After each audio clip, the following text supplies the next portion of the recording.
Whereabouts are you from? I live in Westchester County, and, and I'm from a town called Rye, which I think might have been named after a town in England. yeah. Well, oh, this you crazy mother.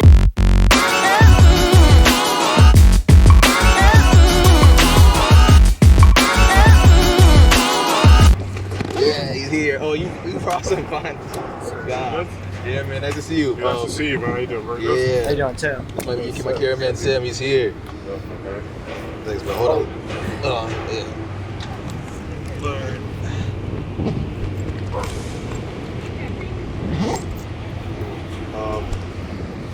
Get this on you. It's a magnet. So you put the magnet in, boom, on the inside. Yeah, we're gonna put it like right here. Oh, sick. How you been though? I've been doing great. Yeah. What has it been, like exactly a year since you've been here? Yeah, exactly a year, man. So I was here briefly, quickly, I think in October. Yeah. But then obviously I flew back and then, exactly a year, man. Dope. Cool. All right, let's start walking. I think, let's go this way. Cool. Well, that way, yeah? Yeah. Cool. Yeah. Weather's crazy, man. I don't mind it, man. It's been cold for so long. Yeah. All right, so ladies and gentlemen, live. I've been waiting for this. So funny backstory real quick before I introduce our guest. When I was working with Brilliant Idiots in Charlemagne, I had people hitting me up left and right. Like, can you give Charlemagne this? Can you tell Charlemagne this for me? Can you tell Charlemagne this for me? Yeah.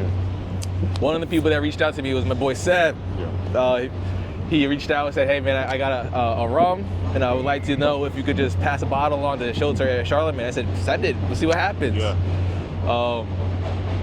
He sent the bottles over and gave it to Charlemagne, and Charlemagne was like, I can't take a picture with it because it's not like a sponsored deal or anything, but I'll take it. So they took the bottle, and I told him, I was like, you just gotta go like with the word of mouth. And he said, thank you, man, I appreciate it. No, I'm sorry I couldn't get anything else out of it, but you know, he got the bottles, bro. Yeah. A couple weeks later, Seb reaches out to me, sends me a screenshot of the Flagrant 2 podcast, and he noticed that his bottle was in the backdrop of the podcast episode. Yeah. And he just thanked me, and I was like, oh shit, that's dope that they did that. Yeah.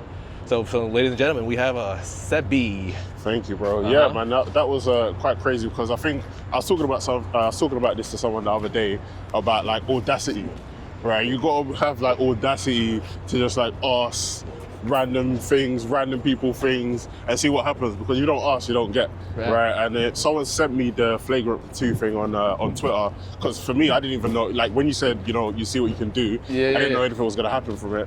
And then I guess obviously they just probably put it in the background, like not really noticing, but it ended up being on camera. Yeah. And it was great, you know, take a screenshot. It's great to kind of show people, and yeah, man, I appreciate that because you didn't need to do that. So yeah, man, I appreciate it, bro. Yeah, so let's talk about it. First of all, you're here from where? London, UK. I read up about you, and you were from a town called Hackney? Yeah, so I was born in Hackney, and then like moved to Stratford.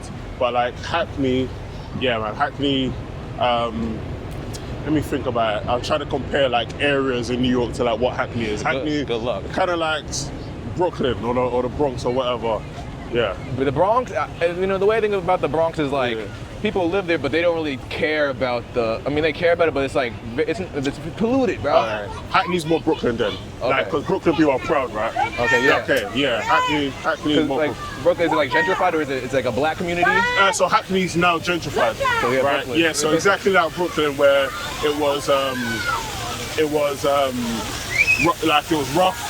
And then you had whatever going on, and then now it's just super gentrified.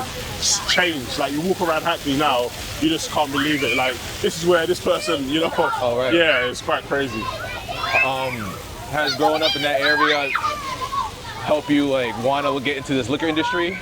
I think you know what? Growing up in that area wasn't more so like liquor, but it's like, you know what?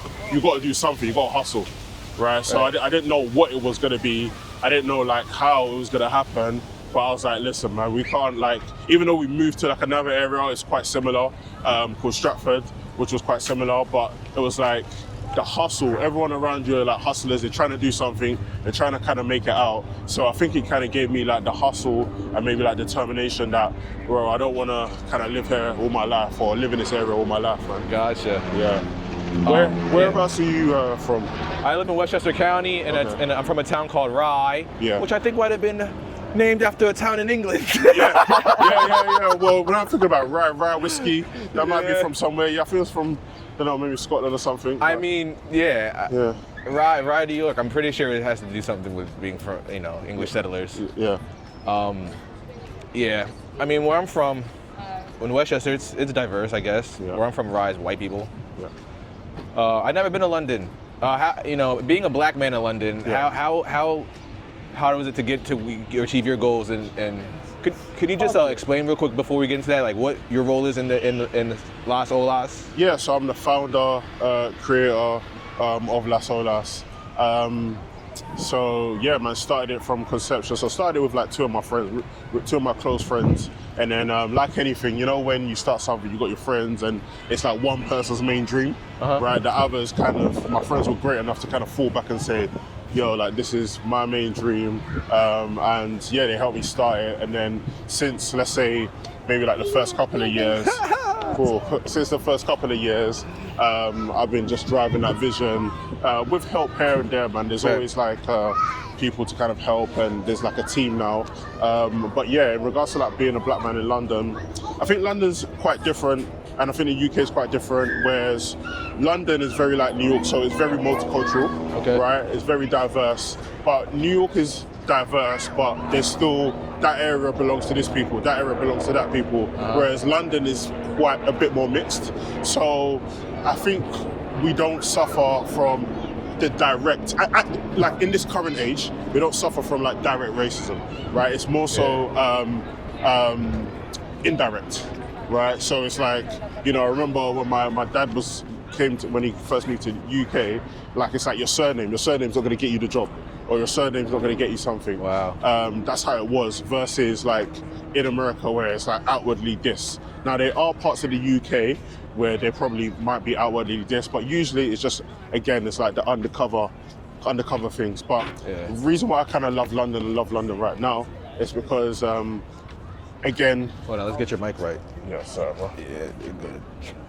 Cool. Yeah, again, even though some of these things still exist, so many companies are just so diverse, so you'll always find an ally within a company to help you, or this person to help you, or that person to help you. So I think that's kind of been my journey, that's what's really helped, is like some of my friends work for some of the biggest companies in the world, and they help, all right, let's recommend Seb to do this, let's recommend him to do that. And I think that's really, really helped my journey. That's dope. So what are some, I guess, struggles that you had in trying to make a name with Las Olas? Like, I know it couldn't have been a smooth sailing No, definitely not, man. I think one, I launched officially in 2019, right? So I don't know if I hit you up in 2019 or 2020. Right. 2020 might have been the pandemic. So we launched 3 months before the pandemic. So pandemic's hit, and obviously no one knows what to do, but you're a small brand, right? So you're just trying to figure it out, and at that time, I got like a little warehouse where I'm packing all the boxes. I'd get to my warehouse at like 8 or 9 a.m. in the morning, and I'd leave at like 8 or 9 p.m. Right, just like packing boxes and getting orders, like all pandemic. Wow. Right, so like nobody will see that. So sometimes a package might be late, and then a customer will send you an angry email. It's like, bro, I'm dying right now, bro. I'm trying to hustle, try to get you your rum out. But that was like a big thing, the pandemic. And then also it's like, I quit my job a year before I started. So at some stage you start to run out of money, right? Where you have your savings, and you've kind of planned out, oh, my savings are gonna last me X amount of time, and you're getting to the time where you're about to run out of money, man. If something don't happen, or if you don't get some help or whatever. So I think that was like a big thing. And then there's I don't like the liquor laws in the US are quite different, but like to put it in simple terms, in like the UK, most of the big brands, will pay for their space on the menu. Meaning that if you ever, like 9 times out of 10, if you see a liquor brand that you know of, right, in the UK, right, and you see it listed, or if you see it named on the menu, the big brands probably pay to be there. So the small brands can't afford that. So what you're trying to do is you're now looking for independent places that are interested in new products and want to take you on. So yeah, man, there's a lot of stuff in the day-to-day challenges, but you know, you gotta hustle, man. So now that you're kind of the motors are running now. Yeah. You know, the gears are turning. Yeah. What's it like hiring employees, and what role do you have in that, and what is like some advice you could give to someone like myself who was looking for like extra hands? Because you said like how you were up all night packaging boxes and shipping out boxes. You gotta have, I'm sure from then you've hired people to help you. So what was your process for that? I think, so like that specific thing is like outsourcing. So one of the things that I still struggle with right now, and I'll go into that the employee thing in a minute, is like I struggle with, I want to do everything myself because it's my baby, trying to do everything myself, but I don't have the skill set to do everything myself. So ultimately, sometimes it ends up being super slow because I'm trying to do it myself and then it's rushed, so it's not the best. So finding like the best people, and maybe you might have to pay a little bit more, or maybe, you might have to let go of some of like the reins and some of that ability. That's crazy. Yeah. But yeah, letting go of the reins and letting go of like some of the creative control for someone to come in and help you. Right, so I think that's been key. And then in regards to hiring, I think there's one of the key things that I'm even learning right now is like you can't buy like people. What I mean by that is like there's people that you meet and they're infectious and they're friendly, right? And they have an amazing personality.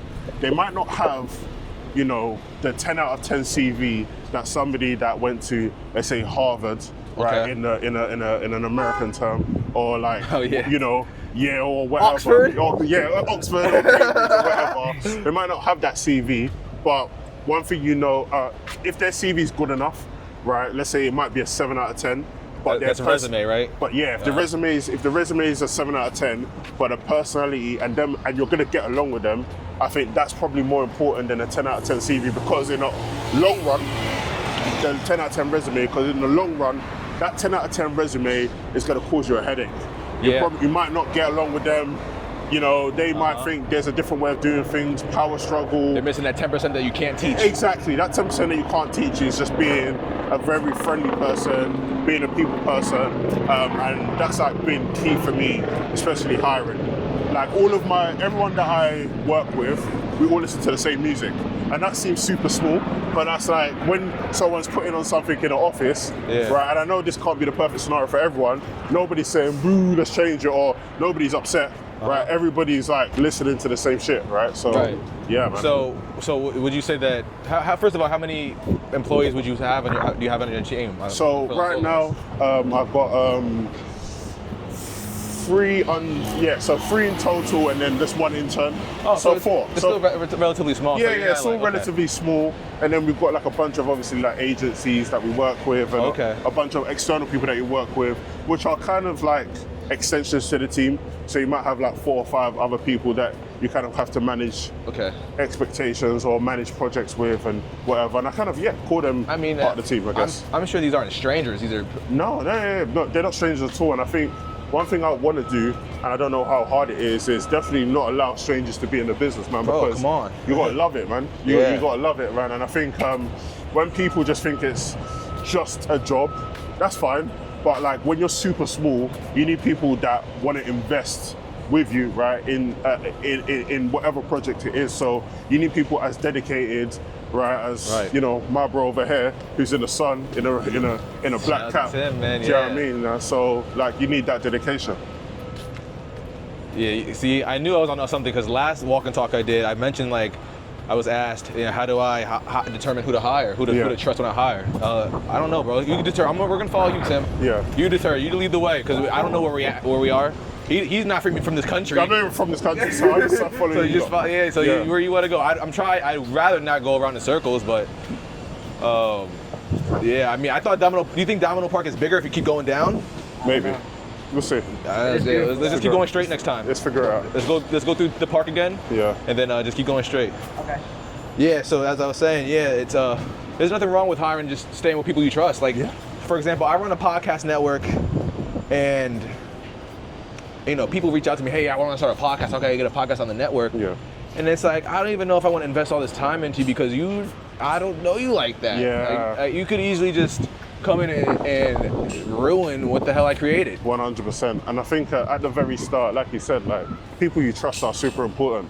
Yeah. Right. At the very start, eventually as you grow, right, you can't manage everything. Like let's say eventually your podcast network grows and you have like, 300-400 people who employ it. It's a massive company or whatever. Yeah.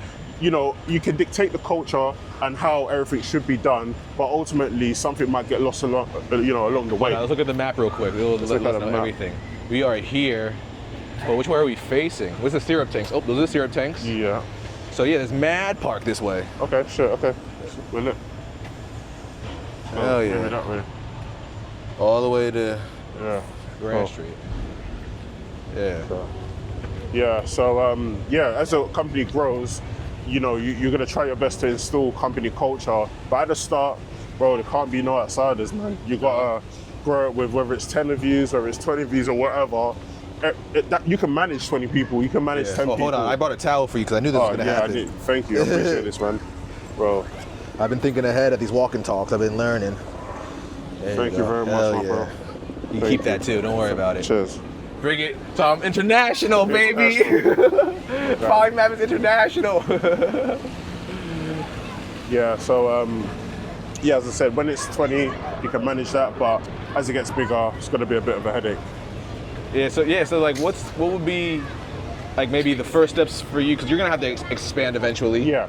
What would be your first couple of steps to do with that? For expanding, I think it's about territory, so that's why I'm kind of here. Like that's why I'm kind of in the US, like looking at, is there an opportunity for the brand or a brand like mine to do good things here, right? And who are the people that we're going to connect with, right? So I'm working on like, all right, I know who our core audience is in London, in the UK, but who's our core audience in here? Is it the same core audience? Like, and I think you have to go, like you can have like a theory and say, yeah, I think the same people that mess with me in London are gonna mess with me in New York. Right. But you have to go and actually check, right? There's no points like hypothesizing where you're like, oh yeah, this is gonna happen. You go there, see, do they mess with you? Do they fuck with you? All right, cool, they do. Let's run it. Let's see what can happen. So yeah, in regards to expansion, I think we're more looking at like international expansion. Maybe somebody to help me along like marketing. But I think the brand that I currently have and the size that it is, when I even forecast into the next 5 to 10 years, I don't think it grows much, right? I think there's going to be a core team. I don't know how, it might be under 10, might be 10, and it's just us trying to kind of take over the liquor space and the world. So I'm trying to figure out like the process of getting a bottle of Los Olas spiced. I'm sorry, Los Olas premium spiced rum. Premium spiced rum, bro. How is that made? Like, what's that process like? Yeah, so what we do is we get when you have a spiced rum, you have a base, right? Similar to like a pizza, right? You got your base, and then obviously you got your toppings, etc., etc. Okay. So in simple terms, that's basically what it is. But in like, let's say like more in-depth terms, so we have our base white rum.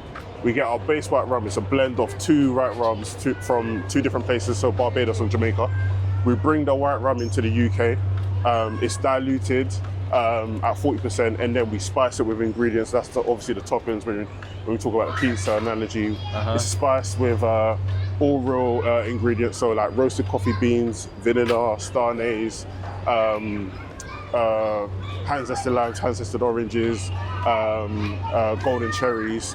So spiced with those ingredients. Is it all in one bottle? Yeah, all in one bowl. So we have much more, but those are the ones I can say on camera. Nice. And then we go through like a slow maceration process, so where all the ingredients just sit for like about 72 hours. And then those sit for 72 hours, and then they're like triple filtered by like the finest filter you can get. And then it's bottled in the UK, sold in the UK currently right now. That's so dope. Thank you. So do you go to, what is it called, a distillery where it's actually made? Yeah, so we contract out a space. So we get our base white rum and we contract out a space, and we've got a team that does that. And again, that's like an external team that kind of help us do that. But it's all our recipe. It was all created by myself and one other guy, because I had that experience where I was a rum collector. So I kind of knew what I wanted it to taste like. I just need somebody that could have helped me do it on like a bigger scale. And that requires, you know, batch testing and different types of formulas, etc., and like looking at ingredients stability. So, for example, in like your fruit juice drinks, there's so many chemicals and ingredients in there, and they're all stable for a certain amount of time. Now, once the expiry date goes or something happens, that's when like the juice is fucked or it's expired or whatever. So just looking at like chemical stability of like ingredients and does this work and does that work? And I think that's when I brought somebody in to kind of help me with that. Gotcha. Yeah, that was cool. So you get the bottles made. So so it's a whole different company that does the bottle, the packaging, right? Yeah. So a whole different company that does the actual bottle. That company's in Barcelona. Love them. They've been with me from the very start. And then the base white rum from Barbados and Jamaica, and then the spices from all different places of the world.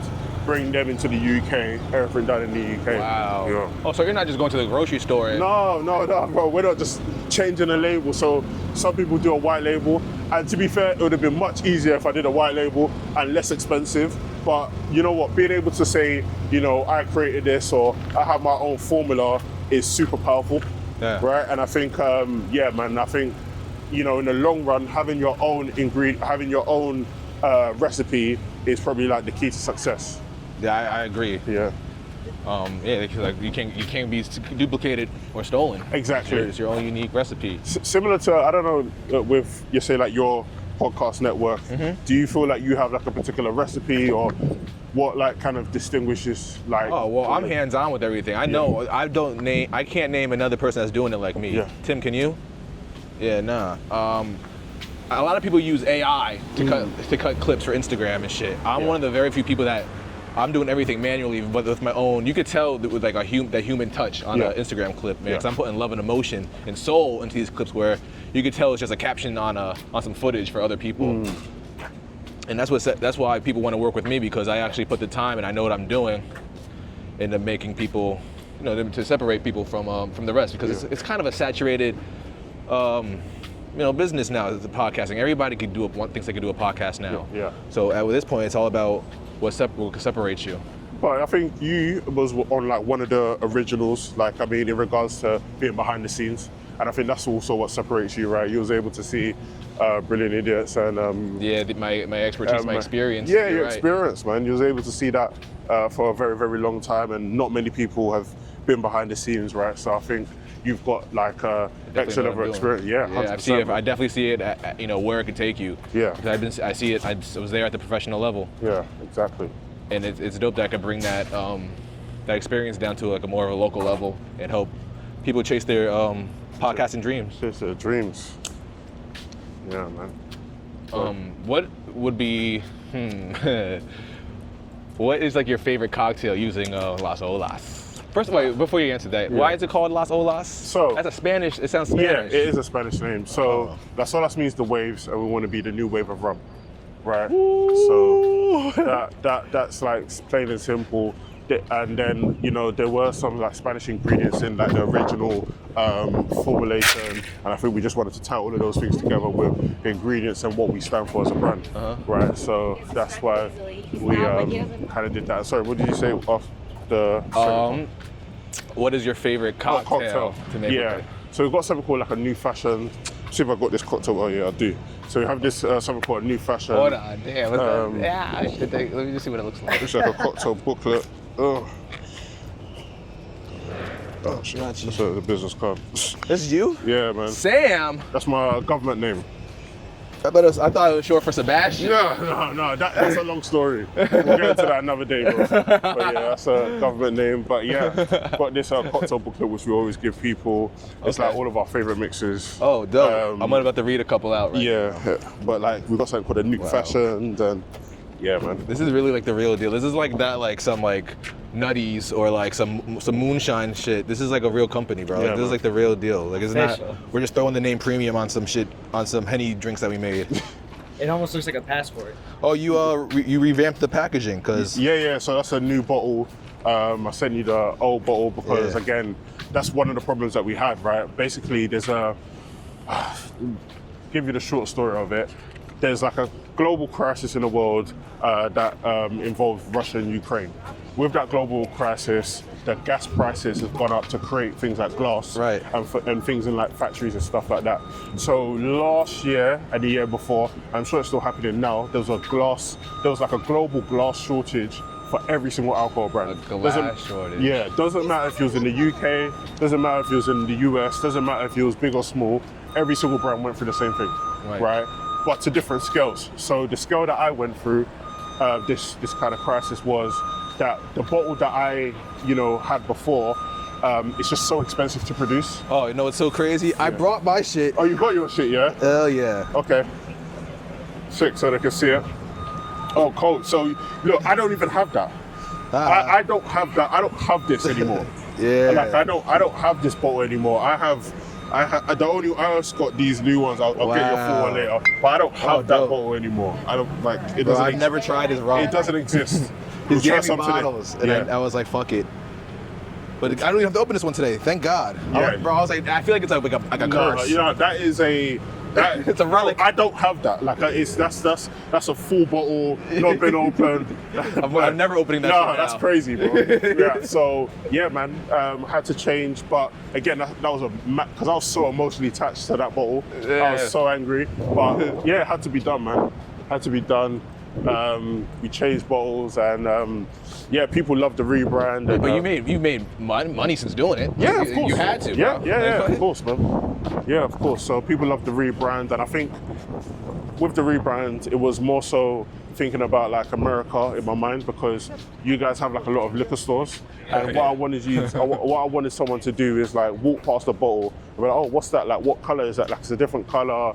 It's like got brighter packaging, and maybe it can catch someone's eye when they're in like the rum section. So that was like the idea and the reason why I also went for a Lou label and things like that. That's dope.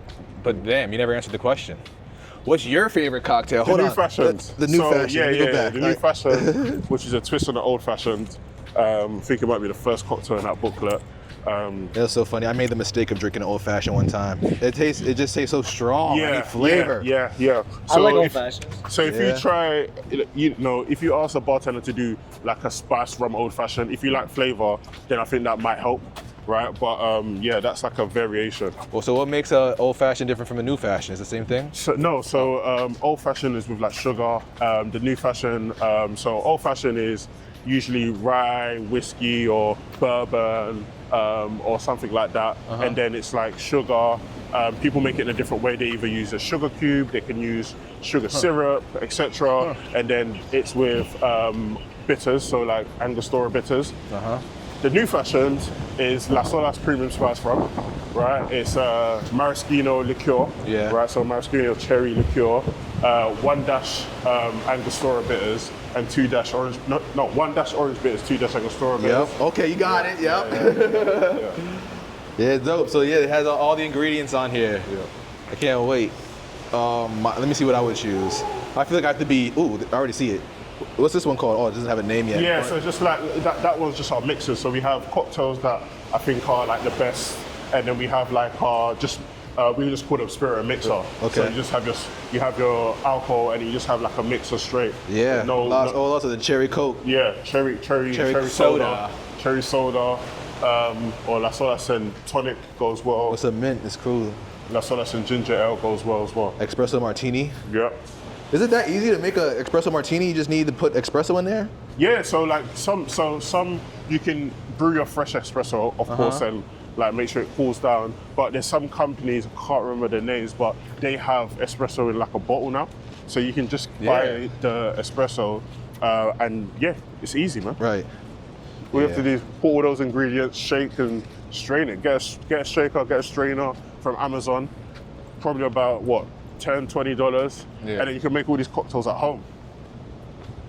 Yes, that's dope. Yeah, man. Feeding communities got that. So you said you're in New York to help to see who to partner with and stuff like that. Yeah. But what are you doing to do that? Like, So, yeah, man, I'm not gonna lie, I'm a savage, bro. So I was in like DC last week doing the same thing. I'm going from bar to bar, restaurant to restaurant, speaking to the bartender, asking for the bartender's email. The other day I was in Last Lap at the busiest time, like Last Lap. Yeah, I was going there asking the bartender, what's your email, etc. It's super busy. I'll come back this day, and I'm just basically doing the same thing, going to all the bars and restaurants that are like close by, because we're not doing all of New York. We're probably doing like, just like we're still trying to figure out like the radius, because New York is just so big. So I'm going to all of the bars, all of the restaurants, hitting them up on email, and then trying to. I'm not tasting, like I'm not giving them the rum, because you need a license for that. So I wouldn't do that. So I'm not giving them the rum, but what I'm doing is I've got the cocktail booklets, which I showed you, and then telling them about the product, and giving them a business card, and saying if we can one day come and do a try on another day when I get the licenses.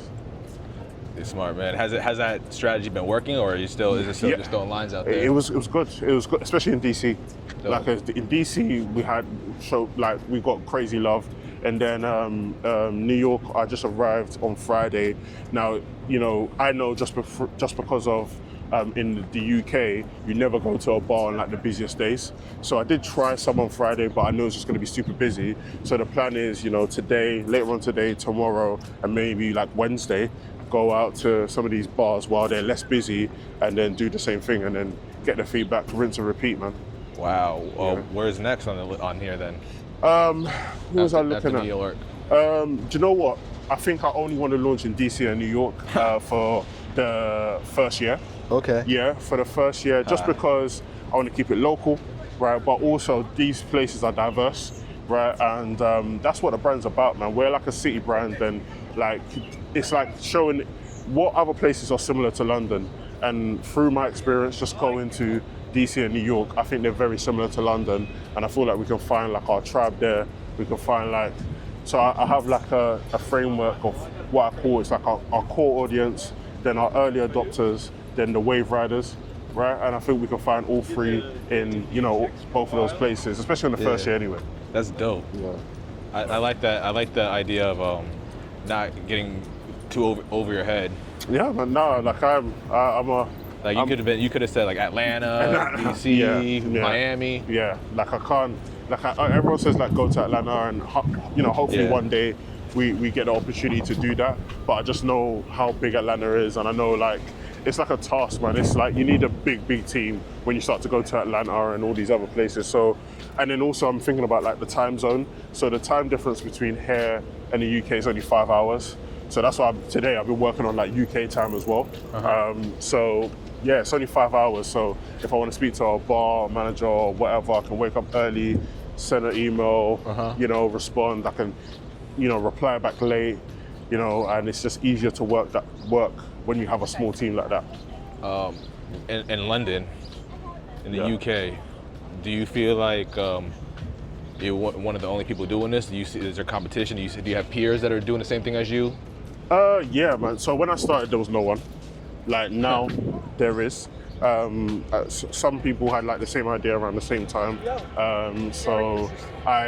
There's like one of my boys that owns like a vodka and a gin brand. He's actually they've launched in the US. Let's walk down here. I just want to walk down there. Yeah. I'm sorry. They've launched in the US and they're doing really well. And then there's like a few other brands that I know in the US from the UK, and they've kind of gone ahead of myself. But everything's all about timing, right? So they've kind of gone ahead and they're doing extremely well. And they're not competitors for me, because even though we both do rum or whatever, they're in a different like marketing, like different kind of space. Yeah. Their rum might be for more like connoisseurs. Our rum's more so for like lifestyle. Your pictures. Your pictures are very diverse. I was like, oh, yeah. They got bro. I don't even know what he's from. This man right here. I think he might be from Italy. Yeah, okay, an Italian man. Italian. Right here. Shout Go. out. And you got black folk, white folk. Yeah. It just looks like a nice party that I would be at. I could have a conversation with everybody in this room. Exactly. So Might be a little intimidated, but what's up, guys? I'm new here. But yeah, it's dope. So man, not much. There's obviously brands starting and doing a similar thing now. So they might have started the last couple of years, and that comes with it. There's gonna always be competition, man. There's always gonna be somebody who likes what you're doing and wants to replicate, or somebody who had the same idea and just didn't have the time, and now they have the time. And so we'll see what happens with that, man. One of my people that I base my work ethic on is this artist named LaRussell. Yeah. And he's an independent artist. He's doing everything on his own. He hired his own little team, and he's not waiting on any label to give him any money to support him, and basically I like to do what he does. Like he does walk and talk like this. He does it, but he just do it with himself. I'm doing it more interview style. Sick. But by the way, I might copy this. Yeah, that's in the dope. UK. Yeah, man. Well, I say all I had to say, like, who are some? It doesn't even have to be liquor companies. Yeah. But anybody, who do you think you base your business model after? Like, who gives you motivation to work? Like, where do you get your ideas from? Like, in an inspirational way. Do you know what? At the very, very start, it's so funny. At the very start, this would be a good spot to just chill real quick, actually. And if you want, we brought cups if you want to do the sippy sip. Yeah, let's do a sip. Let's go. Actually, I have cups as well. I think I got branded cups. Oh, we use yours. Yeah. We got some coffee shop paper cups. Yeah. We'll put this in the backpack too. Did I bring them? Yeah, Good shit. perfect. Thank you so much, bro. Anytime. Yeah, so at the very start, Hove, it's so crazy because he was like the only black person. There was obviously another name that I can't mention, but he was like the only black person in the whole world that I saw start a brand, or he didn't start a brand, but in this space and look successful. Now, in my head, even though it's such like I don't think I'm ever gonna meet Hove or whatever, but he was just my inspiration. It was just in my inspiration, and at the first 2 years, and also Nipsey as well.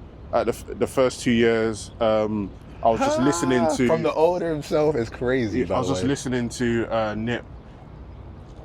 Thank you so much. No worries, bro. I was just listening to Nip, and I just get motivated, man. Everything he was saying, it's like a Bible, bro.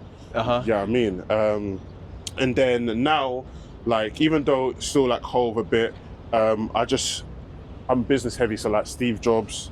Okay. Like I love just like his creative mind and how he combined like creativity and the business, and how he kind of never gave up, and he showed like real resilience, bro. Man, he was ousted from Apple, before starting another company or buying another company, and then sold that for a few billion, and then went back to Apple, etc. So like Steve Jobs is someone I kind of take inspiration from. And like, to be fair, like I like Steve Jobs, sure. So I just listen to a lot of like business podcasts now, man. So any business person that has a story, like I take inspiration from that story. Like I can grab like a little bit of that story and use it as fuel for me to kind of power on.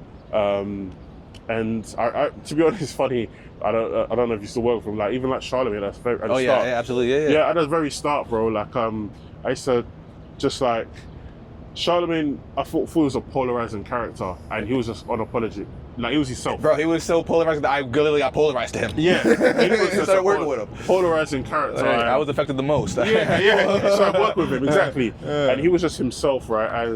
And I didn't want to be like Charlemagne because he's Charlemagne. He's got a different character. Yeah. But what it said to me is like, just be yourself. Yeah. And like whether they like you, whether they don't like you, or whatever, just keep being yourself. And if you're talented and yourself, bro. Be yourself, don't try to copy anybody, shit, man. There's nothing wrong with like remixing and whatever. Yeah, exactly. You gotta get ideas from somebody. 100%. Because he even got ideas from somebody as well. Yeah, exactly, 100%. Like even now, like I got an idea from you, Walk and Talk. Yeah. Walk and Talk in London. Shout out to Osmo, DJI. Yeah, okay. That's dope. Let's do a cheers real quick, man. Cheers. Yeah, with the Las Olas owner, man. With the Las Olas, like it doesn't get any better than this. With the cups? Yeah. Tim, get your passport ready. Yeah, come on. Dang. Get your passport ready. We're out to London. Roll through. I gotta learn all the lingo. Like, trust me, if you come to London, I've got you. I got all of these, man. Central C concert. Angelo, I got family in London, bro. Oh, okay, Oh, dope. do you? Yeah. My sister-in-law lives I got there. ties in West End. Oh, sick. I think so, for real. Nice. Alright. You do like a shot or you just sip it? No, I just sipped it. What are you tough guys drinking down here? Rum, Anything good? which is a tough drink. Yeah. Do you want to try some? You drink the Mama Juana, the Dominican stuff? No, I don't. You know what that is? I've heard of it. Yeah. I'm going to tell you. Yeah. There's about supposedly 125 herbs, twigs, and shit that they throw in this. Cinnamon, yeah. bottle, Yeah. And then you let it cure for a couple of weeks with some red wine. Yeah. Dump out the red wine, and you throw in a little bit of honey Yeah. and a bottle of rum. Wow. You let that cure for a couple of weeks. Yeah. Finish it, whenever you finish it. Then you start all over again, not with the wine, but with the honey, Wow. the rum, the honey, the rum. Supposedly you have it for as long as you have the bottle. Yeah. It supposedly continues to give off medicinal different flavors. purposes, you know. Ah, interesting. You learn something new every day. If you don't mind, if you want to step closer, you can be on camera.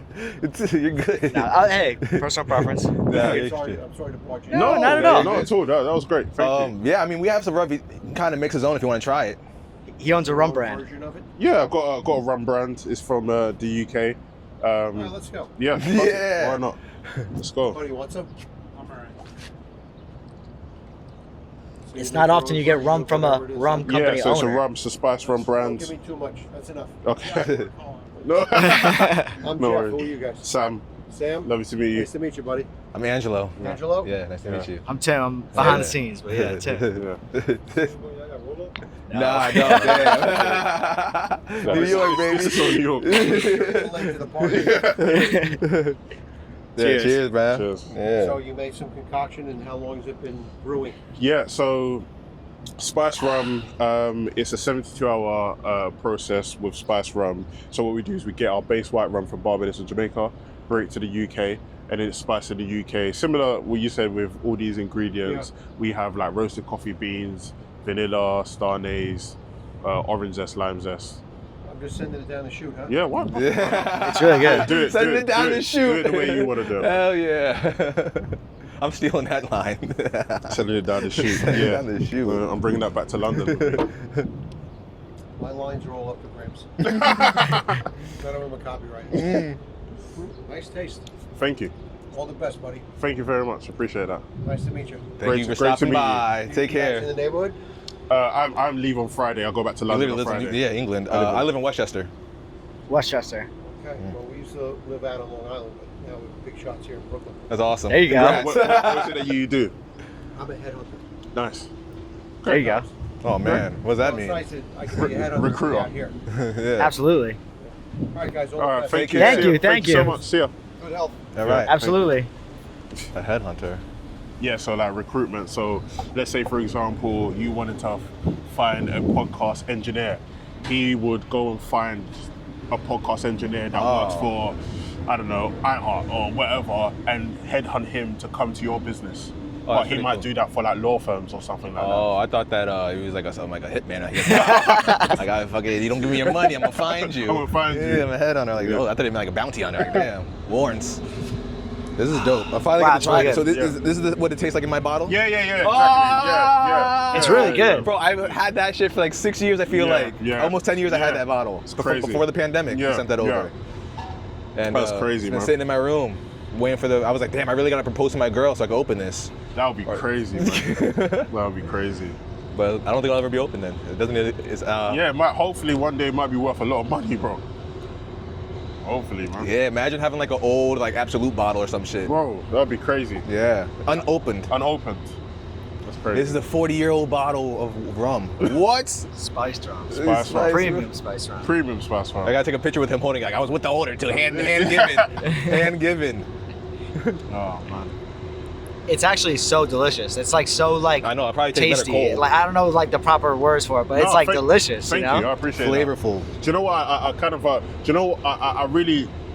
Not to say that I don't like doing like tastings in London, but in London, not everyone would try every different spirit. Like, so you'll find a lot of rum heads, which is what I'm trying to say. So people that love rum or have drank rum before. Right. Whereas in the US, I have spoken to a lot of people that have never tried rum, or let's say even in New York, I've spoken to a lot of people that have never tried rum, or rum's not their go-to spirit, right? They more tequila or more bourbon. So I'm always interested to get like somebody here's point of view on something that they don't usually try. It means a lot, right? Because it's like, okay, that means that we can find a customer that don't really like rum and bring them over to Las Olas. That's dope. Yeah. Like, I don't think I've ever tasted rum like that. Honestly, I'm like 100%. I appreciate that. Thank you. How much would a bottle cost in the United States? I don't know about pounds. Yeah, we're trying to convert it, so we're trying to make it the same. So it's £40 in the UK. We want it to be $40. It'd be like 50 in the United States probably. Then. No, but I'm saying like we're trying to do the straight swap. So instead of like convert it where it becomes higher, we're trying to do the straight swap where it's just the same number across the board. How's that? It's not. You need to tax. Yeah, with tax and stuff like that. Basically, you need to work really hard to bring your cost of goods down, your cost of production down, to make sure it's feasible. So let's say the first year we might start at a certain point, but I hope to like come down or whatever. But again, with inflation, you never know what can happen, right? It might go up. So let's see. Right. What flavors do you have now? So just the one. I think again, and I think maybe you might speak to this is about like concentrating, like. What am I concentrating on? What do I want to make like perfect? So right now, you know, I feel like your thing's media, right? And you're like concentrating on media, podcasting. It's like, you know, although you might get an opportunity and someone says, yo, Angelo, what about music video? Yeah, what about music videos? Or what about a wedding coming up? What about, I'm focused on podcasts. Is that what you're trying to say? Yeah, do you know what I'm saying? So like, I look at that like different flavors. It's like, I just want to focus on being the best premium spice rum in the world. Yeah, you got the rum now. Let's branch out. Yeah, let me branch out. This is our golden flavor. We feel like this. We've got the best. You know, we've won awards. We've won World Rum Awards Gold. We've won like awards from some of like the rum aficionados, like those guys there. Like we've won awards like where some of the bigger brands have applied for those awards and we beat those bigger brands as well. So if we feel like we've got the best spice rum in the world, why do I want to create a coconut rum, this rum or that rum? Let's just work with this and let's see what happens. I mean, I don't know. I like that. If I was Ciroc, they got every flavor for every 2 weeks. They do, but like, look at Ciroc now though. Like, after you run out of flavors, where do you go? Right, you start doing buzz balls and other sites. Yeah, like what? Like, and again, no shade to Ciroc because I think like it was successful for what it is or whatever. But like, I also don't have the money Ciroc has. So Ciroc will have a new flavor and have a new ambassador, right? So this ambassador will roll out this flavor, and that's an amazing idea. But you need to have the money and the funds to roll out that full marketing of the flavor and the ambassador, and then maybe that flavor and ambassador might have its own team and it runs as a separate product. That probably makes more sense than me, myself, with the small team saying, let's do this, and we ain't got no ambassador to kind of make it, you know, global or market it. I hear you. Yeah.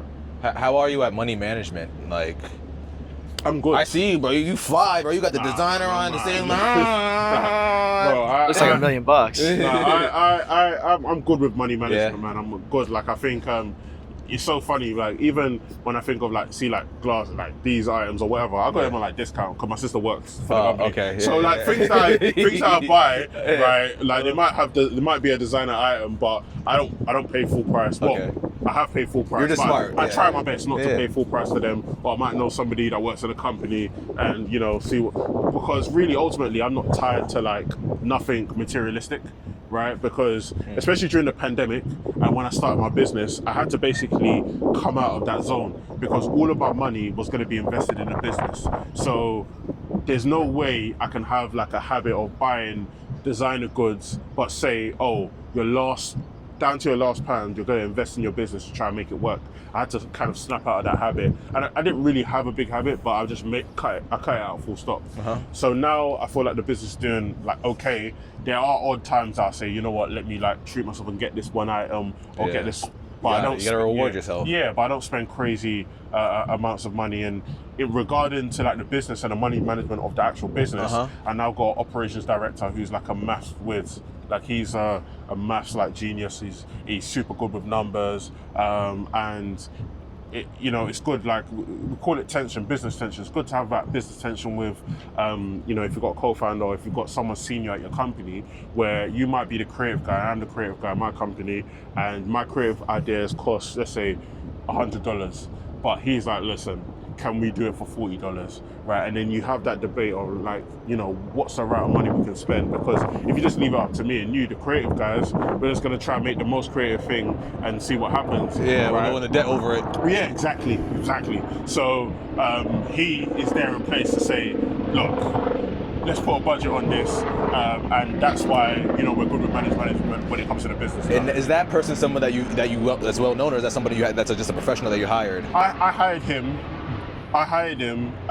But it's funny, we had mutual friends, so he works for me full time. I hate saying he works for me because nobody works for me. We work together. I hear you on that, bro. Like he helps me out, bro. Yeah, he helped. Like we work together. He's full time at Las Olas back at home, and he's worked for some of the biggest companies in the world. But again, he was an entrepreneur, and he still is an entrepreneur because he's like building this with me. And he saw like the vision, and he wanted to bring his skills here. And it's great because we come from like culture-wise, and like let's say like my heritage, my mum and dad are from Nigeria. He comes from Indian heritage, but we both listen to the same music and love the same stuff. That's crazy, right? So when it goes back to what I was saying earlier on in regards to finding people you get along with, something simple as music. When he puts on music in the office, I know it's a vibe. You know, like we speak the same, we come from similar backgrounds or whatever, but we both went on separate paths. He started a corporate, but it's all the keys to make a team. And exactly. So. That's like, you know, Tim does music and everything. I said this last episode too, but he always helped me with the camera. He doesn't, I mean, I don't say he knows nothing about cameras, but he's not a cameraman, bro. He's not a videographer like I am, at least. Yeah. But he's got arms and a hand. Cold. And that's all you really need to help me out right now. And I appreciate it. Yeah. That's cold. I appreciate it. And yeah, and it just goes to show you, bro, just because, you know, you do something doesn't mean you're tied to that career. Like you used to be an electrician. Yeah, so I was an electrical engineer. So not like so there's... Oh, you weren't in the field? So not in the field, but I could have got in the field. So basically, we have like a famous metro line. It's metro, we call it trains, but I'm going to say metro line. No, we say trains. Oh, you say trains? Yeah, all right, cool. trains. We've got a famous train line called the Elizabeth line, which basically is like cut. This lady here. Yeah, basically cut like time between somewhere super far to like half or whatever. I can't remember where it is. So I worked on that line as an electrical engineer. So like at night, all of the electrics for all of the workers to do the tracks, you have to make sure that they're turned off, and you have to reroute some electrics to there and whatever. That's, in simple terms, that's what I was doing. And it was good money, but it was just nighttime. And I think it's literally what he does. Like he does that. Okay. Yeah, sick. fixed trains. Okay, sick. Yeah. So Similar. So it was good money, but just nighttime. But also I hated the people I worked with. So when we talk about earlier about like the racism thing or whatever, you find a lot of racism in that field, right? Because it's a lot of, not going to say everybody's uneducated, but it's like a lower skill, like the barrier to entry is very You're a low. very educated man, bro. Yeah, but I'm saying the other people, the barrier to entry is very low, and you can work your way up and you can, you know, whatever, but some people don't work their way up, some people get gifted their way up, but you'll still see that a lot of them still have like old school mentality where they haven't been around a lot of black people. It's from other people. They're not even from London. They might be from other places in England or whatever, and they're just like, you know, it's just they only see white people 24/7.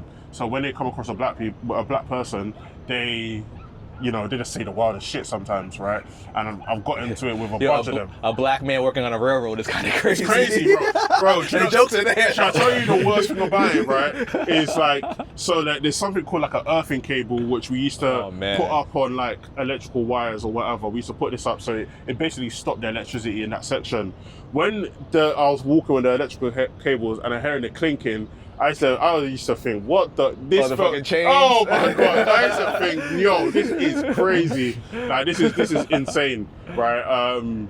So yeah, man, I was doing that, and again, that weren't me. Like I didn't like. I always used to say to me and my close friend used to work there. I used to say, I feel like we are smarter than everybody here. Why are we here? Like, and I think it was just for me, I needed to find something I was passionate about so I could kind of jump ship and then go from there. That's literally how I felt working at Costco. I'm not sure what kind of like whole you have in London or England. We have Costco. Oh yeah, word. That guy got money. But whoever owns Costco making. Oh yeah, it's crazy. The guy is in London. Yeah. But yeah, that's how I felt when I was working in the bakery, man. I had a hairnet and an apron on. And, like, it's a small community, so like my teachers from high school would stop in. Oh, Angelo, this is what you're doing now. Like, I'm in the bakery putting croissants on a tray.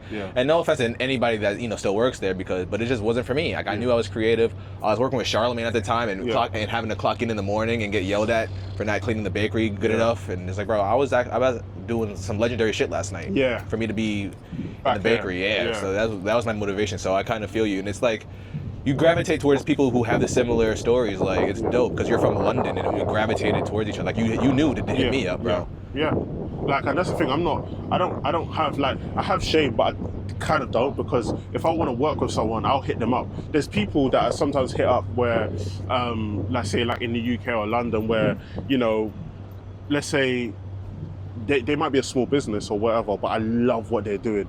I'll just hit them up and say, can we work together? Or they might be a big business, I'll just hit them up the same way, right? The worst you can say is no, right? If you say no, move on, we just keep going or whatever. But again, like with like Angelo, like, not only did he say, all right, cool, I'm gonna try, see what happens. To be honest, when he said he's gonna try, see what happens, I was like, oh, this guy's chatting shit, man. He's nothing's gonna happen or whatever. I was a pessimist, but I still sent him anyway. But not only did he do that, but he's just a good guy and he's doing great things, right? So I think that's how, man, I'm just gonna keep fucking with Angelo and I mean, what else have you tried to do like that? I mean, who else do you try to DM? Like, I feel like I just try to be the person that I needed. Yeah. And I was DMing people too, and like when one person would DM me, like, I thank God. Yeah. So I would just try to be the person that, to a certain extent, because people want crazy shit sometimes. But it was a reasonable request. Yeah. I think I don't really I just DM like Alex Media. I don't. I've DM'd. I remember DM Schultz and he replied one time. Okay, crazy. Yeah. Like in my head, I was like, oh shit, like Schultz replied. Yeah. DMing Schultz on Twitter and stuff like that. I don't DM like celebrities or whatever anymore, but more so I just DM people that are doing good things and saying like, how can we collaborate? Yeah, especially I bet when I was working at Costco, bro, I didn't give a fuck. Like, literally, I was so desperate to get out of Costco, I just went to this guy, Charlemagne, and got the book signing, and started filming. And I went to every book signing. Yeah. Like, I called out of work to drive to Maryland, or, that's like from driving to Stockholm to, no, I don't fucking know, towns in London. How far is there? Bro, it's a 6-hour drive. Yeah, that's a far drive. Yeah, just to do a book signing, to go back that night and edit the video for him and give it to him that next morning. Like, just so I could make a name for myself and be noticed. Yeah. And it worked. And that's it though. That's I've done similar things where you just have to invest in yourself. Sometimes it might take no sleep. Sometimes it might take 2 hours sleep or whatever. But one thing I was doing a presentation. I was doing a presentation 3 weeks ago, and the thing I was basically presenting for, it wasn't in my favor. It was like 90-10. I wasn't gonna get it, but we have something called a bank holiday in the UK, where it's a public holiday, nobody goes to work. All of my friends were going out, the whole bank holiday. I worked on this presentation, I finished at 1:30, woke up at 5, finished the presentation again, sent it off, right? And they come back and said, out of all the presentations I've done and I've sent to them, that was one of the best ever. And we managed to get that thing that I thought we wasn't gonna get. And I said to myself, bro, you can't substitute hard work, bro. Like, this literally just showed me you literally locked in, right, for hours. You this was probably the most I've locked in a very, very long time, right? And the thing that you thought you wasn't gonna get, the answer you thought you was gonna get was a no. Like, you end up getting a yes, bro. And you just can't substitute hard work, no matter what anybody says. You have to graft, man. Especially if you're not naturally like a fucking genius, right? Or naturally super talented. You can't just wake up out of bed, or you can't memorize like a whole book or whatever. You just put the work in. You gotta put the work. Nothing beats work. Nothing else works except hard work. Facts. Can I get a little bit more? Of course. Of course, man. You're born and raised in England? Yeah, born and raised. So born in Hackney, moved to a place called Stratford. Bro, do you want any more? Yeah, hook my man's up. He's saving that cup. Yeah, so moved to a place called Stratford, born in London.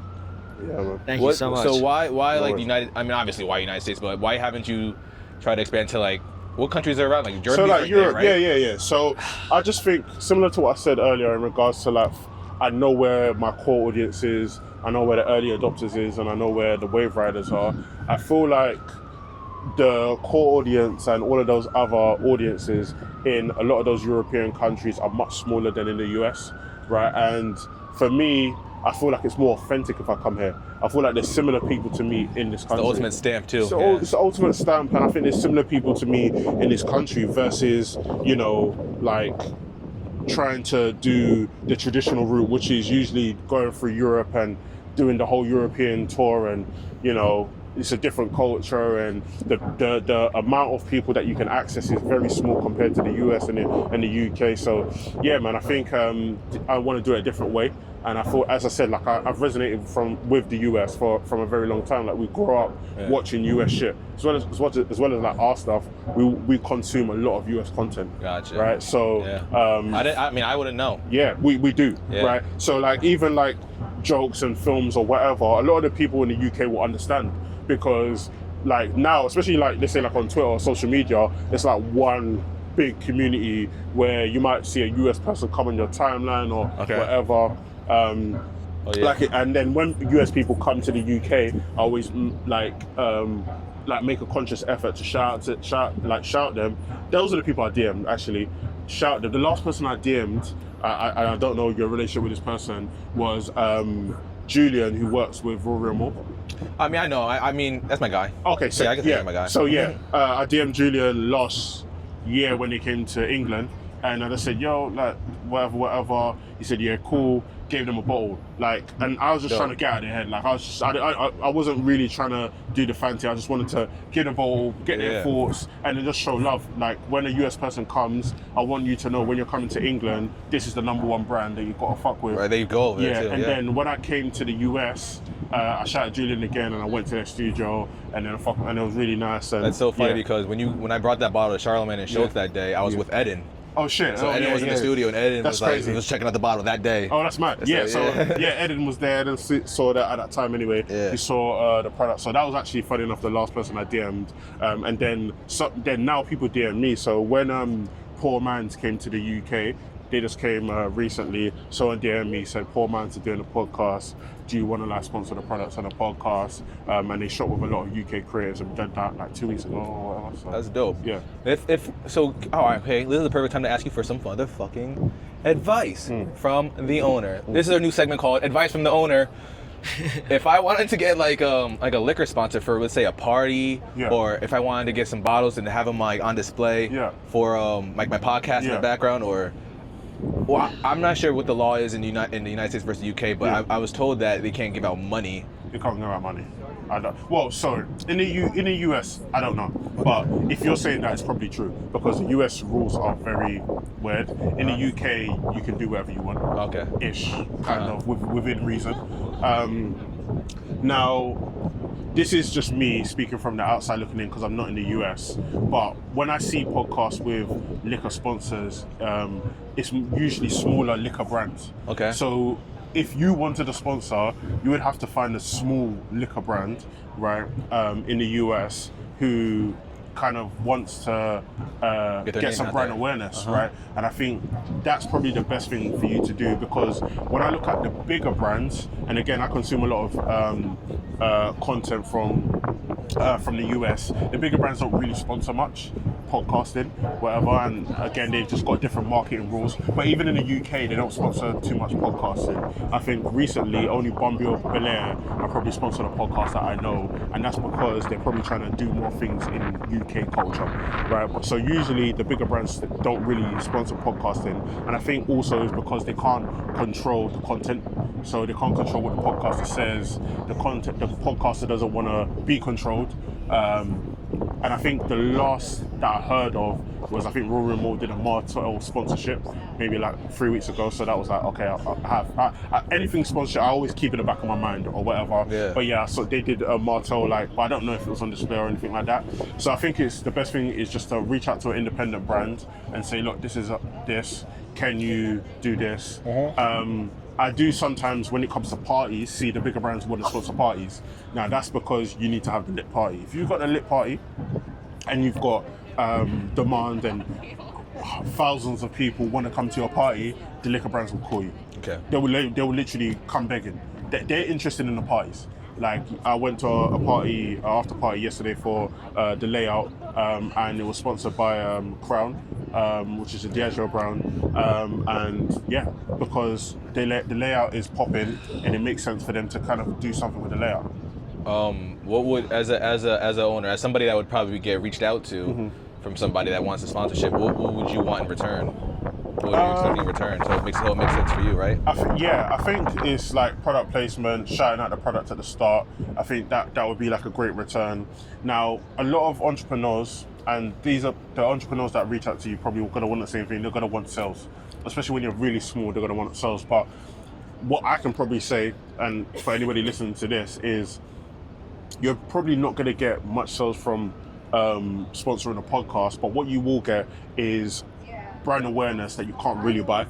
So there's sometimes I've sponsored podcasts and I've given bottles and I've been walking around, right, and someone's like, oh, I saw you on that podcast, right, or I've appeared on that podcast.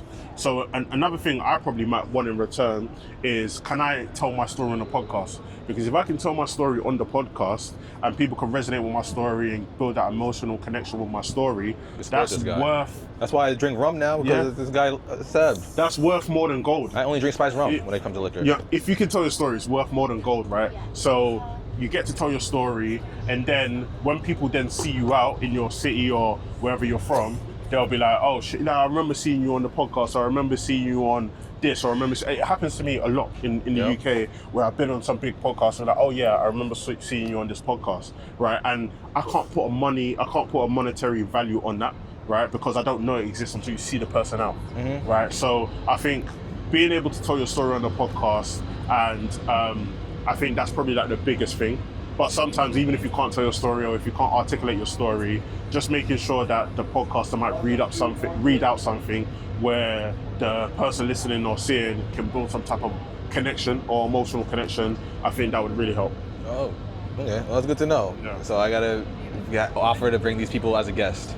You don't have to, because some people don't want to. Some people want to be behind the scenes, but if I was going to sponsor a podcast, I would want to come on as a guest, because I know I can articulate my story better than anybody else. Yeah. Right? And I think I can convert people into sales, if not now, maybe later on, from them listening to me speak, because you can see how passionate I am. Cutting clips from the interview, all that stuff like that. So, so everyone's different, but if you are going to sponsor a podcast, you're 9 times out of 10, you're probably not going to get sales. You can put a discount code, and things like that, and maybe that could drive some awareness and maybe a few sales, but 9 times out of 10 you're not going to drive a massive amount of sales. Okay, well that answered my question. Let's walk. Yes. How far? Do you mind if we walk back down to where we started? Yeah, okay, man, I'm good to go. I'm good to go. Tim, we gotta put all this shit back on. There, I got you real quick.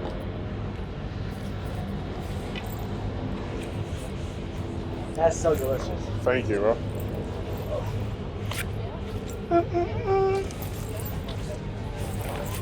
Yeah. And then I put mine in here. This is from London. Before I leave, Angelo, I'll give like more cuts for that. Yeah, it'll probably be just when we walk back and that's it. Yeah, no, it's fine. I'm saying like before I leave the US, I'll get some more shit and whatever. Dope. Yeah, yeah. I think I've got like a hoodie and shit like that. Oh, yeah. Word. Yeah, I'll double check what I have. Yeah. We're meaning to flip this shit around. what is that? DJI? DJI Osmo Pocket Cam 3. Don't get the 1, don't get the 2, get the 3. I'm gonna go. Creator kit, creator bundle comes with a microphone. Cool. I got 2 mics, like obviously. Yeah. It records straight. Yeah. Boom. It also records the audio from the handheld. Yeah. So you get 3 tracks. Sick. 4K. That's dope. How hard was it to get all this shit through customs to get here? Bro, I don't even know if I should be saying what I did. I don't know, bro. But yeah, man. Okay, yeah. So it's hard. Okay. Yeah. If I went to London, I sound so ignorant because I don't know how London. No, it's fine, man. Like, far. If I was in a town in London, Yeah. I don't know a single town in London. Yeah. All I know is Westminster. We have Westminster? boroughs. Boroughs. Yeah, boroughs. Where's the palace located? Kensington. Kensington. Yeah. Kensington. How close are you to there? Like an hour. Hour. Like an hour. Well, I say all I have to say. Like, let's say I was in London. Yeah. And I walked into like a liquor store. Yeah.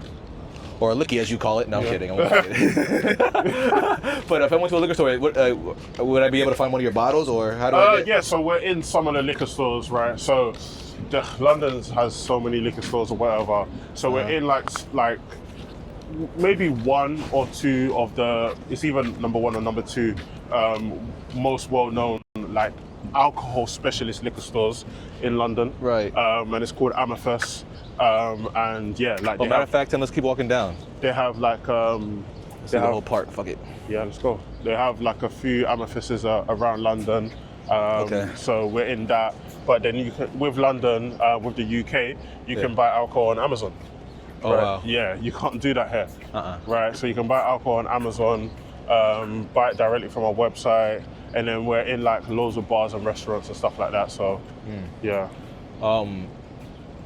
So you said it was called Amethyst? Yeah, Amethyst. And it's like a chain liquor store. Yeah, it's like a chain. Oh, it's, yeah. it's like BevMax for us. Yeah, okay, yeah, it's like a chain, but I think they have like 5 or 6 different ones in London. Uh-huh. Yeah, so we're in there.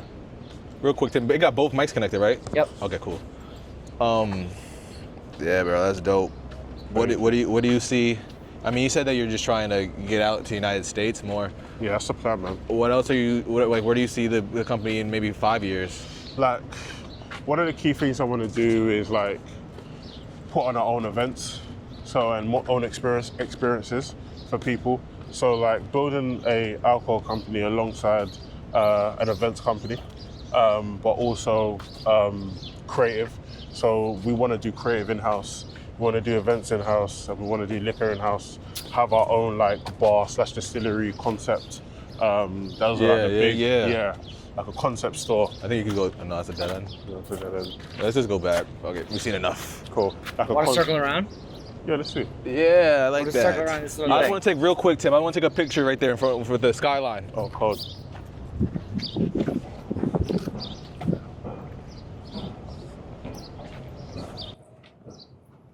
Study spot. That is. That is. Oh yeah, this spot is yeah, cold. Seb, you in the picture, bro. Oh yes, this spot is cold. Yo, I need to rub this tomorrow. Vertical, horizontal, how you on it? Yeah, just make sure you might have to swing around so you get the Empire State Building. Cold.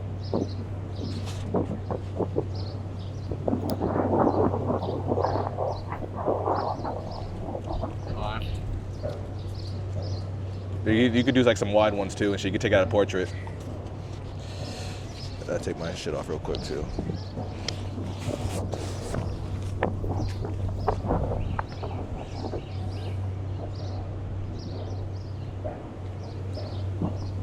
Can I get the UK pass? in the building. Let me know. You know when Kanye? I don't know if you've ever seen that clip. I think it might have been in the documentary when Kanye was like, "I'm nowhere near my dreams, dog." Right. That thing. I resonate with that, bro. Like we got shit to build. Yo, this is beautiful. Yeah, Brooklyn's dope. I need What do you think? You want me to redo them? Hold on a second. Let me just see.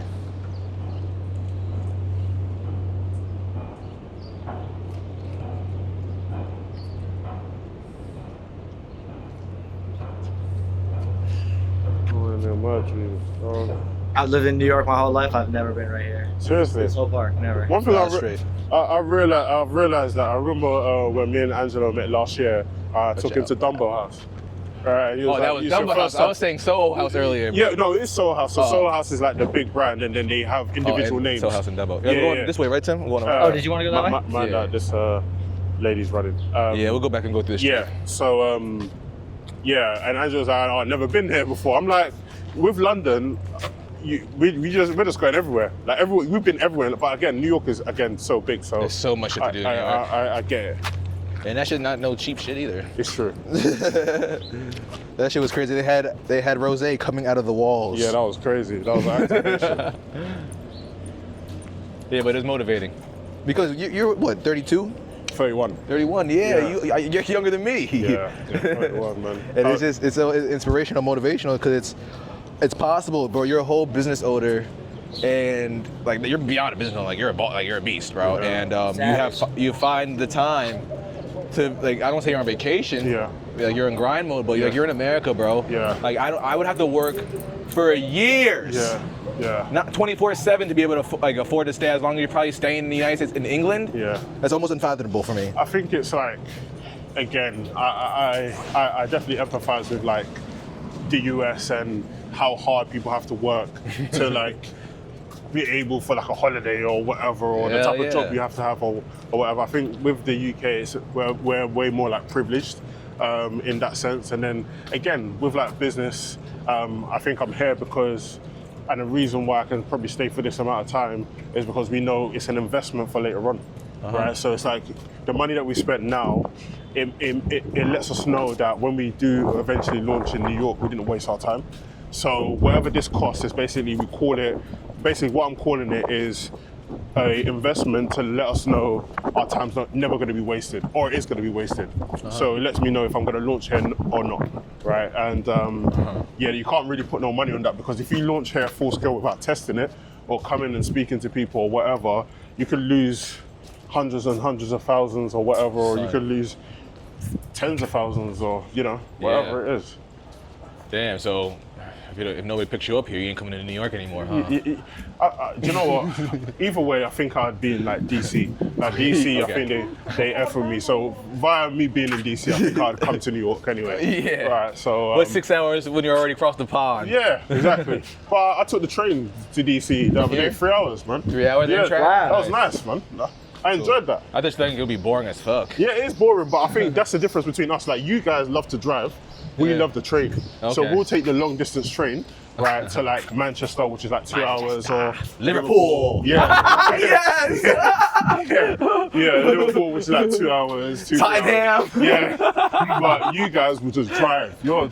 So I don't mind the train or the train or being on the train for that long. Okay, yeah. I gotta just bring my laptop, put on some Netflix. Yeah, exactly. And you're good to go. There you go, Turn.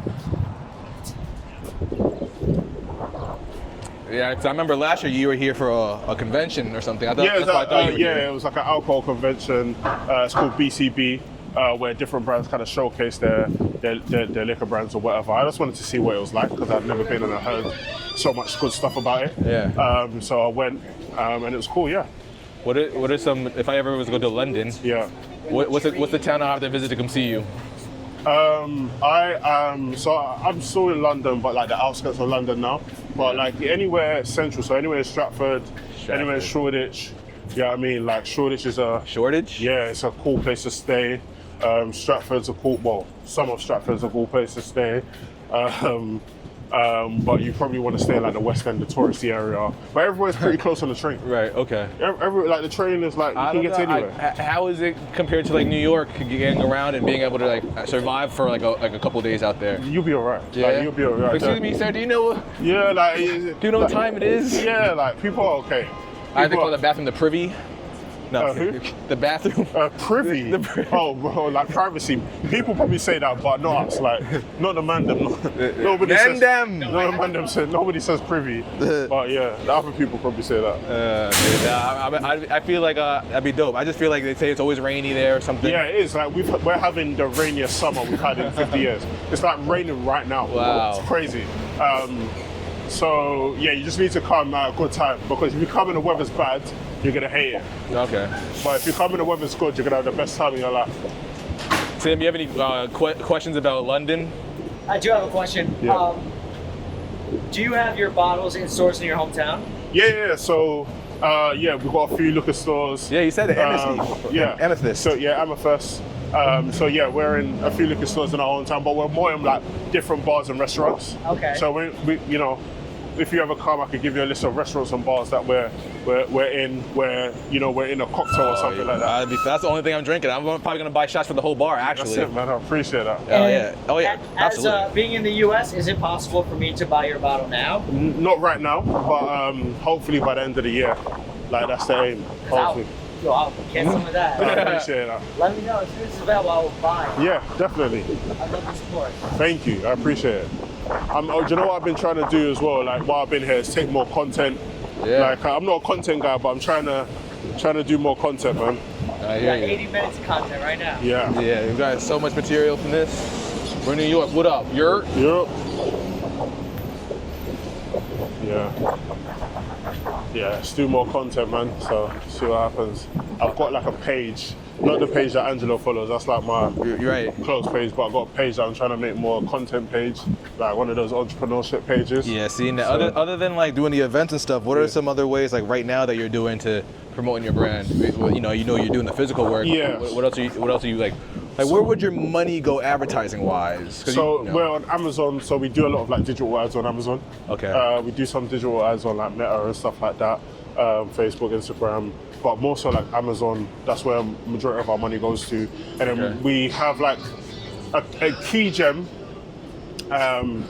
which is, it's a bit difficult for people in the US that are listening to this, but a very, very key gem is if you've got to build a business on Instagram, and your business is solely on Instagram, then it's not a business, because Instagram can take away that business from you tomorrow.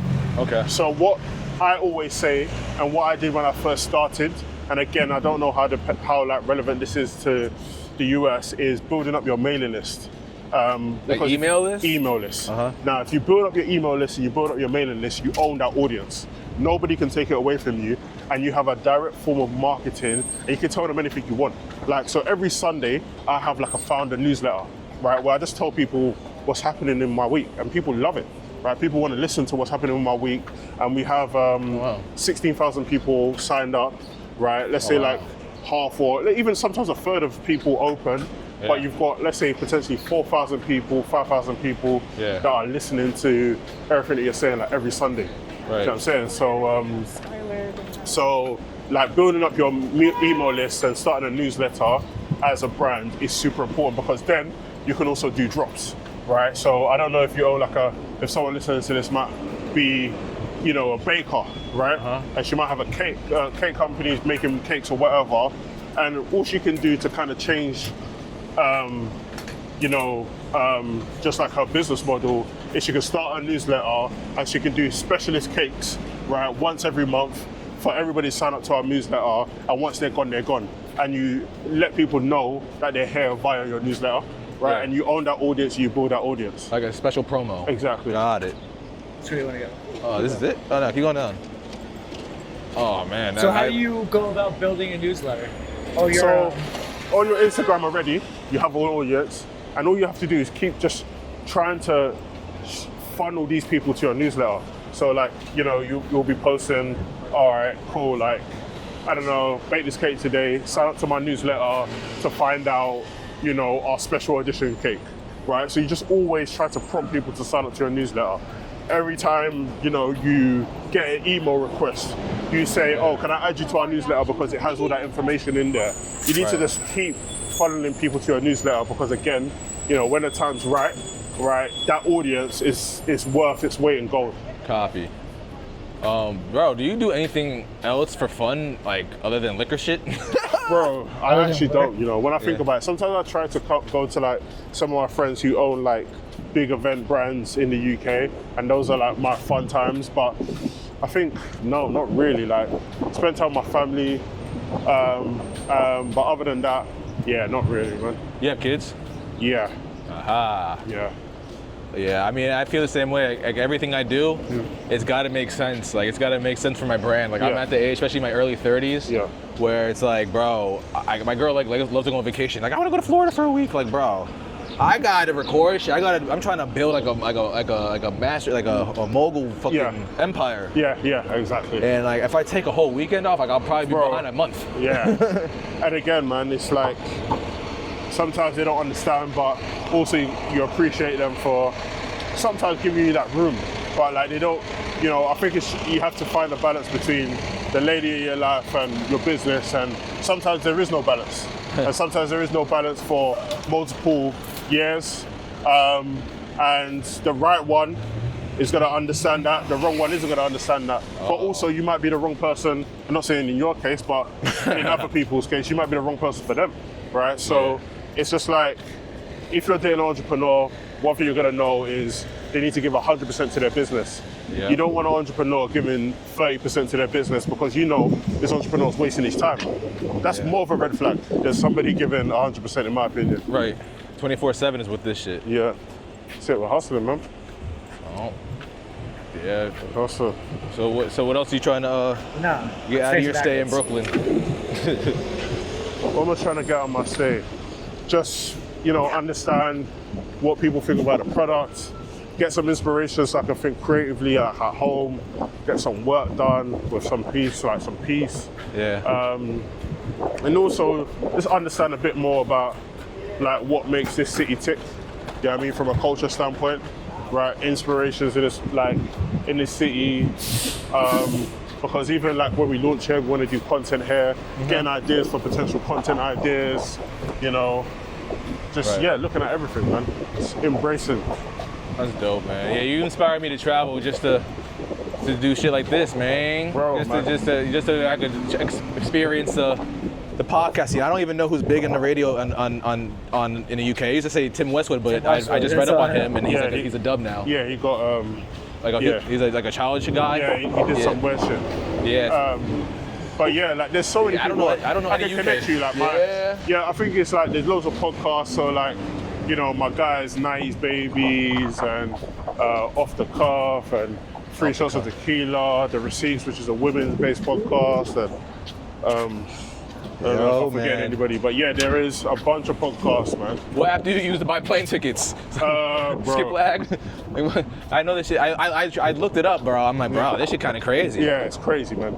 It is crazy. It's like $1,500 for like a round trip plane ticket or some shit like that. But do you know what's so crazy? It's cheaper for us.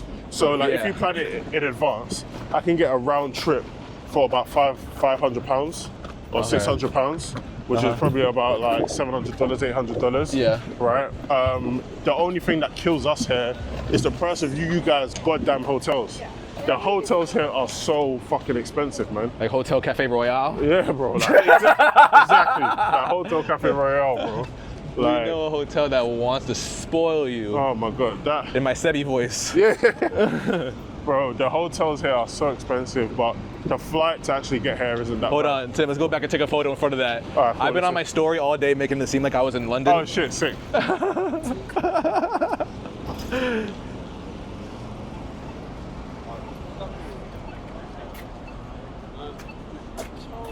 Angelo thinks because it says London. Make sure you get the London in the. We might just scooch over this way.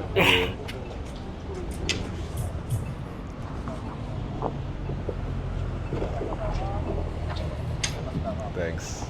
Yes, sir. Salute. Hilarious. Angelo's trying to convince everyone he's in London. Yeah, I've been frauding on my story. Alright, gotta be done, man. No, I don't usually do this, by the way. I couldn't get over it. There's no cap. Look at this.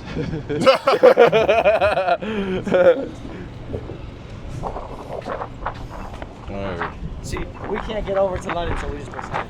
Yeah, we bring London to us. Yeah, bring London to you guys, man.